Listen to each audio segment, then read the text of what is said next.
meus compadres, começando aqui mais um episódio aqui. Hoje nós vamos falar de uma coisa que se iniciou ontem, né? Mais um caso de hostilidade entre esses dois países, o Camboja e a Tailândia. Como vocês podem perceber, ele se localiza aqui na península da Indochina, né? Por que ela recebe esse nome? Porque se você olhar mais aqui ao leste, você tem a Índia. E se olhar ao norte, você tem a China, que são duas grandes superpotências, que são duas potências desde o período antigo, né? Pois tinham grande população, tanto a China quanto a Índia, apesar deles serem divididos no passado em vários diferentes governos, vários grupos, eles sempre foram considerados grandes potências, né? Então essa península aqui, ela recebe esse nome.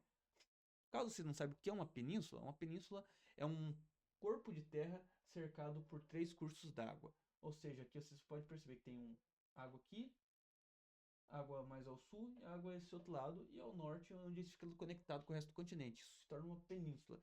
Eu não sei dizer, mas acho que essa é a maior península que a gente tem no mundo. Acho que são 2.074 quilômetros quadrados de terras ao todo nessa península, né?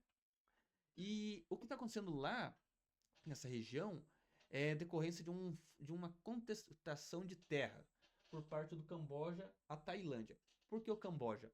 O Camboja é esse país menor aqui.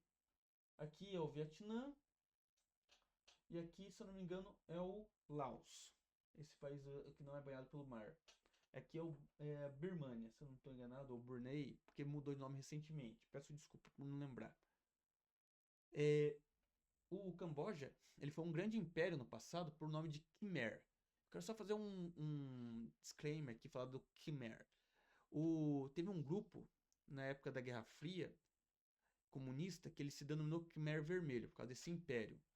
Um grupo que eu vou dizer terrorista, por causa que no governo deles, a população que era de 9 milhões de Camboja sofreu um extermínio sucessivo de 3 milhões de pessoas ao todo.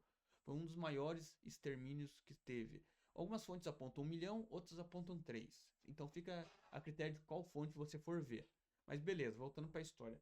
Esse Império Khmeriano, ele dominou toda essa península.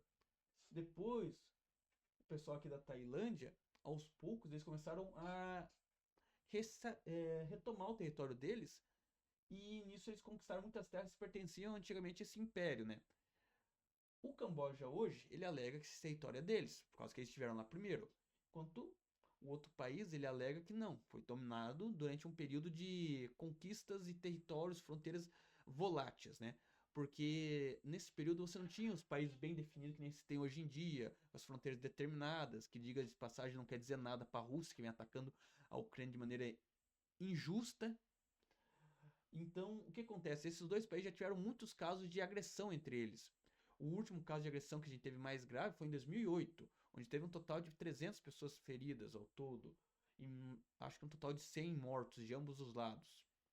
E agora, recentemente, você teve na madrugada de anteontem para ontem, o bombardeio de artilharia do Camboja, e o outro país retalhou com caças F-16 bombardeando posições.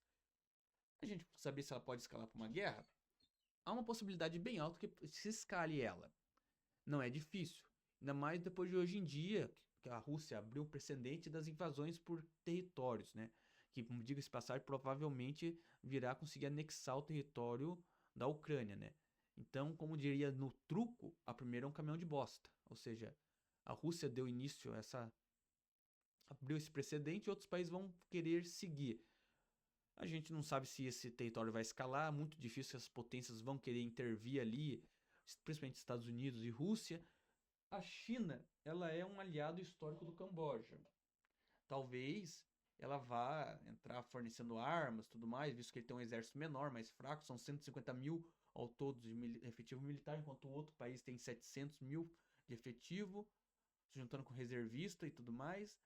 Mas a gente tem que observar os próximos capítulos dessa novela, como eu sempre digo. Ali é uma região instável. No passado a gente teve a Guerra do Vietnã.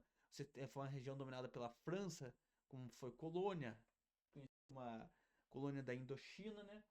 Então o Japão ali também passou na Segunda Guerra Mundial, foi palco de muitas batalhas ali. Aqui foi o principal ponto onde eles mantiveram prisioneiro os ingleses. Então é uma região que tem muita história e uma história de batalhas muito acirradas, né? Então provavelmente há uma chance de escalar, ela é baixa, mas a gente vai continuar observando para trazer para você novidades. Um forte abraço e até mais.